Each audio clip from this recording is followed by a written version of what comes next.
Speaking of things that will annoy you and make you uncomfortable, let's listen to Mark Cuban, billionaire, longtime flirter with a political run. He comes out with a real curveball. He's also interested in coloring outside the lines. He says, guys, it's not identity politics that killed Kamala Harris's campaign.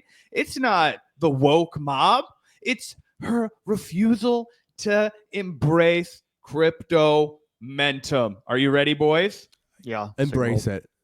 That's why I didn't vote for her. I know there was some discrepancy between unrealized gains, and that was something you thought was a kind of a non-starter. Did you have some influence on policy there? I think I did. I mean, I talked a lot about unrealized gains. And, when I went out there and said, for the first time, it was ridiculous. And I went back and spoke to them and said, I'm not hearing you guys challenge me at all. And they're like, well, you're saying things that we'd like to say, but we can't say. So I kept on going with it. So I took that as tacit approval and went with it. So that was one area. Another area was crypto. I mean, I was very clear early on that there was data from Pew Research that said, at least 40% of young men were into crypto. And the way I explained it to them wasn't a big picture crypto thing at all. I was like, look, for a 21-year-old kid, particularly men these days, they're not like we were when we were growing up, where it was a rite of passage to open up a bank account or to get a savings account. Now they download Robinhood or Coinbase or some app, and they live in an app economy. And if you downloaded Robinhood or Coinbase, you're buying crypto over stocks. And you're buying crypto not just because you want to see it go up, but because it makes you part of a community. It's about the friends we make along the way. I mean, yeah, it gets worse from here, but I wanted to get your guys' initial. You want to hear the rest of it? All right. There's a way, 10 seconds. Talks about it, Bitcoin, whatever it may be. And so if these young men have their entire net worth tied up in crypto, and you've got a SEC head, Gary Gensler, doing everything possible to reduce the value of their net worth, and everything they read in those apps about, what's happening to the price of their crypto is, driven and talked about relating to Gary Gensler.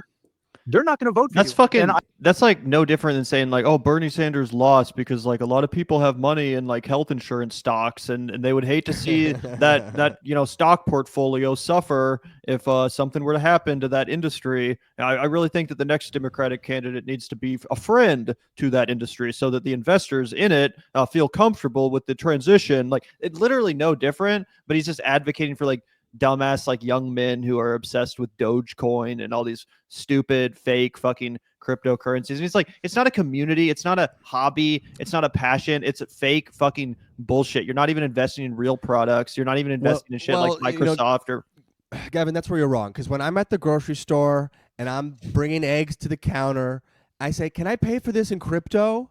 And they say no, get out of my store. You've asked this 10 times today. I'm at the pump. I can't use crypto. Because it's fucking fake. It's stupid. It's or is it the only thing that can society? Or is it the only thing that can save society for no reason at all? Because I guess I don't know. And the funny thing is too, the only point of crypto is to make actual money off of it. USD. That's the only appeal. Right. Exactly. Yeah, but like, okay, you bet on crypto, you put a bunch of money in, and then it went up or whatever. Guess what you get out of that? US fucking D. You know what I'm saying? That's the point. Oh, I got some money. Not some fucking crypto money. Some real fucking money that I can go spend at a real store. That's what's so funny. But it's just a fake fucking stupid. It's like the stock market, but fake. That's what I keep calling it. Because again, on the stock market, you're betting on real products. You're betting on real companies. I respect the stock market people now. The Wall Street guys. Right? I'm like, let's return to tradition here. Yeah. Like, let's get some evil guys in suits walking up and down the cobblestone roads over there. I bet I went there recently. There's fucking nothing there. It's like a bagel shop. Everyone's trading crypto now. We need to go back to the stocks. Wolf of Wall Street. That's when things were pure. And I do think with this AI and this crypto stuff, it's just like the world would be healed a lot if all these people somehow, if it was all illegal, if all these people went away. Like, it would, there'd just be, things would be so much better. Well, here's the thing, guys. Here's the thing really quickly, because like, let's give some context to people about what's happening. What we just watched in that clip was Mark Cuban, a billionaire, sit down with a guy who has about as big of progressive bona fides as anybody in the mainstream media entertainment space. I'm not talking about politics. I'm talking about mainstream entertainment space. Nobody has more progressive bona fides than Jon Stewart. And what he does in this clip is he convinces Jon Stewart that this is the future, that instead, in exchange, in like completely doing away with the bank account, checking account. Oh, that's antiquated. That's the past. What we're going to do is we're going to have kids on Coinbase. We're going to have kids on fucking Polymarket. We're going to have kids on Robinhood. We're going to have kids gambling and getting into speculative assets that are entirely unregulated. And do you know what that's going to do? He is right. Those people are desperate for a community. So he's going to create an artificial community that he can further enrich himself with. I guarantee you Mark Cuban has a fuckload of money in crypto. And do you know what all of these crypto guys are doing right now? They're artificially inflating the value of Bitcoin. It's called a pump and dump. What they're doing is they're promoting it. They're promoting it. They're promoting it. They're printing all this like bullshit currency like Tether and Monero and all these. It's so exhausting. And what they're doing is they're artificially inflating the speculative value of Bitcoin, but there's no meat there, right? It's an emperor with no clothes. It's all a facade. It's a veneer, right? It doesn't actually hold any value. And what's going to happen is this next generation of people who he might be right aren't opening banking accounts, aren't opening credit and checking accounts. What they're doing is they're betting on a speculative asset that has no regulation at all. And they're going to be the ones that are left holding the bag, just like the Hawk Tuah girls audience was left holding the bag, except they're doing this on a great scale. What happened, guys, is they couldn't come for your homes anymore. They couldn't come for anything else. All right, they don't have anything. You know what I'm saying? This is the Zach rant. Zach rant. Yeah. BRB. Me and Gavin are gonna go take a piss. We gotta get some Oscar music to play him off. That way you don't have to. I'm sorry, guys. I wanted to entertain the audience for 5 minutes. Let's go back to China on the coast. China. Oh, it might President be the military. President G. With the monopoly money. I'm sorry. I was trying to give the people some riz. You were breaking it down, and I needed to zone out for a few minutes. So thank you. You said Hawk Tuah. You said Hawk Tuah, and so here we got the Hawk Tuah clip right here. This is the greatest clip of all time. I'm fully on her side. This is when she bailed from this call where they were hashtag canceling her for her rug pull of her Hawk Tuah coin. Ooh. That hardworking Americans. Has she disappeared? Did she go to fucking Cuba or something? They black bagged her. They reset her programming. She's now a CIA agent again. But no, I do feel bad for her. Let's play the clip and let's talk more about it. It's like, not for the token price itself, but just in terms of the fact that there's fees that are being generated. There's this guy makes me feel more secure about my list. An actual like hey guys, I hate to interrupt you, Nick. Hello there. But anywho, I'm gonna go to bed and I'll see you guys tomorrow. Wait, was that actually her? Yeah. Okay. Hello there. But anywho, I'm gonna go to bed and I'll see you guys tomorrow. That sounded even faker than her voice usually sounds. That sounded like AI. That is the last time we heard from her. The last time we heard from Hawk Tuah girl. And Gavin, you're saying Venezuela. You're saying she's gone? You're saying she's left the earth? I mean, weren't people saying she could actually face consequences for this scheme? I'm worried for her. I'm really worried about her because there's no way she knew anything about any of this. She knows. I know nothing, and she probably knows about it the same as me on terms of all this stuff. And they probably like all these fucking people in entertainment are pushing all this dumbass shit like on their clients all the time when they think they can like make a quick buck off you. So I think she got super fucked here. Yeah, it does remind me a lot of the whole NFT thing. Remember when like Jimmy Fallon and Paris Hilton showed their NFTs and people were like, this is a FTC violation or some stupid shit like that. It does kind of seem like the thing that increasingly is not going to be properly regulated. I mean, as you said, this whole fucking industry if any industry should be regulated out of existence, it's clearly this one. Like, I'm sorry, but it's obviously, it should be on the chopping block. It should not exist. There's no fucking function that it serves society. All it is a scam. Either way. But yeah, I feel like we're in a similar moment. And honestly, it's hard to even, as much as I hate this industry, it is hard to really charge, what's her face? Haley Tuah, Hawk Tuah, whatever. Yeah, I mean, if Elon Musk is doing it and Donald Trump is doing it, then like, yeah, you should probably be able to do it too, Haley Welch, right? Yeah, if there's gonna be like a fucking building in DC called Doge, like then like free everyone. Massive problem, and it's like scamming like a bunch of people. And don't you even have to like don't you have to like use like a VPN to like even use that shit? On some of them, it depends on what state you're in.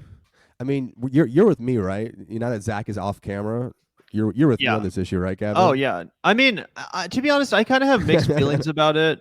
I don't really care. To be honest, I don't really care that much, but I do agree that like it should be heavily regulated to avoid any sort of like scam bullshit. And I think that if you are going to bet, it should be on things that are actually happening, like Zach talked about, like on a fucking football game or something, not just on some speculative bullshit that, like I said, is fake, like Hawk coin or whatever the like shit dick coin. Like it's just fake stuff. I don't think it's like, even if your bet pays off and you make a lot of money, it's not like any of those coins are going to become actual forms of currency.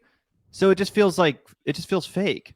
Right. Well, it just feels like a huge like funnel for, I guess, desperate people to like pour money into, and then a few like of the most annoying people ever like go live in a different country afterwards. Like, okay, whatever. But like, it is so funny that like Mark Cuban, just to tie this segment back together, Mark Cuban, you broke bitch. How many badass terrible companies have you bought on Shark Tank that you have to be whoring for crypto? How fucking pathetic that in your late age of life, you've been such a terrible businessman that you're like, I got to recoup some of this shit. I've got 3 houses and I got to start hawking this fake ass fucking crypto because I have bought so many stupid popcorn pretzel makers at Shark Tank that I just have for seasons. Like, did you read the article? Popcorn pretzel. The article, there was an article I sent it like a week or two ago, but Mark Cuban like has lost so much money on Shark Tank. Really? Oh my god! And so like that's my on the theory shit he's invested in. Yeah, because he's basically a major like net loss overall. Right, that's crazy. Well, and it kind of sucks too, because like I do think that Mark Cuban, for a fucking billionaire kind of guy, like he's better at connecting with the people in a lot of ways than your average billionaire type is. Like I do think there could have been a case that he would be like the liberal Donald Trump or like the Democrat Donald Trump or something, because like I said, I mean, compare him to Howard Schultz or compare him to any of these other freaks, Michael Bloomberg, these billionaire types that try to run for president. I actually think that Mark Cuban could kind of channel the Trumpian thing where people actually associate him with success. They actually think he's a genuinely talented entrepreneur, and they're like, that guy should be in charge. He's confident and smart and good at business, and that's who we need. Like he could exploit that, but I wasn't aware of the fact that maybe that's all bullshit. He's actually not even a good businessman, if what you're saying is true, Griffin. I think what it really comes down to is the fact that he's decided it's worth it for him to buy a public profile and be the guy that invests in the up and coming entrepreneur. I think it's all calculated. He's just better at playing the game for a liberal audience than Donald Trump was, or at least he's playing a different game. What he's doing is he wants to be seen as the kind of guy that's uplifting the working class, that's investing in the next American dreamer. You know what I mean? Instead of being the kind of the Matt Damon commercial. Like, exactly. Forge your journey or whatever the fuck. 100%. And it pisses me off that Matt Damon got involved with that shit, because he was a good guy, man. He was a real true believer for a while. And, I saw Inside Job. I thought it was awesome. I was like, come on, brother, you're one of us. And now, he was a good guy for a while. And then he did the crypto. Same with Spike Lee, though. He did the same. There would be 100% more dignity if Matt Damon did like just blatant dick pill commercials instead. Like same music, same cinematography, and just like, forge your penis. Forge a new penis. Get your dick hard. Finally. Your dream, your universe. Dream big. Yeah, grind, get your cock hustle. sucked again, fuckers. Get your cock sucked again, motherfuckers. Like that would have 1,000 times more dignity than whatever the fuck he did with his crypto shit. Because you guys both seem to be a little bit more smart than me. Like, what is the end game here? Like, by the end of 4 years or Trump's presidency, like, at what point is it ever gonna become a real thing? Are people ever gonna start using cryptocurrency as money, or is it really just a totally fucking fake facade that Zach will know? Yeah, Zach will know more. What I know is like the crypto has invaded with like the Elons and the other Trump admin people, so there will be some like weird stuff with it. But like at the end of the day, Trump loves the American dollar. Trump is actually very ideological this time. He loves tariffs, and he always talks about like the American dollar. And he was even quoted like a year or two ago saying like that he thinks crypto is a scam. So like he has these like weird gut instincts about gold and the American dollar. Like he's Scrooge fucking McDuck. Like you can't tell him not to fill his pool with gold. Like that's what he's loved gold his whole life. He made every room in his house gold on The Apprentice. Like I think he is. It's weird because the admin is very pro crypto, but I'm not sure what he's going to go with it. What it is in my view, right, is it's just a long scam, right? And it's a business scam, and it's a money-making opportunity, and that's what Donald Trump understands it as. He has been put point blank, hey, you might not understand crypto, you might believe cash is king, and that's how you're going to govern, but this is a money-making opportunity for the people who finance you, and that is how it has been explained to Donald Trump. What cryptocurrency is a speculative asset, right? You're going to hear all kinds of horse shit. Oh, it solves the Byzantine general computer science problem from a bunch of dudes who don't know a single other computer science problem and can't really tell you what the Byzantine general's problem is, okay? It's like very esoteric, and yeah, it might solve that unique cryptographic algorithmic issue that they're having, but it's not something that's going to hold a lot of utilitarian value in day-to-day life. So what happens? They promote cryptocurrency because it becomes really easy to buy drugs and other items illicitly on the deep web. That's how it initially gains prominence, and that's why it's able to sustain itself, and that's how the mining operations were able to thrive in the early stages. Once 2014, 2015 rolled around, it started to mainstream, and you had guys like Naval Ravikant start hedge funds where all they were doing was mining cryptocurrency and betting on cryptocurrency and doing arbitrage schemes, which is when you basically just transfer a bunch of different cryptos into other cryptocurrencies and then make miniature bits of profit off of each transaction. But you're doing it to like 100,000 degrees. What a pathetic way to make money. Yeah, just rob someone. And so that's all going on. And what is the end game from that? The end game is they're going to try and squeeze people for as much money as they can. All the while, they're going to do a lot of post hoc justification for cryptocurrency. So what you guys are going to, I imagine, hear a lot more about is how it's going to revolutionize the insurance industry. So medical records is going to be a big one that they're going to start to push for you guys. Because it's something that they've been, but because of HIPAA regulations, and it's going to be able to covertly keep people's data in check. And it's they'll talk about streamlining it. Am I ever going to be able to use it to buy a burger at Burger King? No. That's all I'm interested in, because I know people in the chat are like, it is real money that's used. I'm like, for fucking drugs and like illicit shit that I can't even say on this podcast in fear of demonetization. Like that's what it's mostly used for. But I'm talking about like in real life. Like, can I go to Burger King? That's where the real life is happening to me. Yeah. No, you'll never be able to use it for that.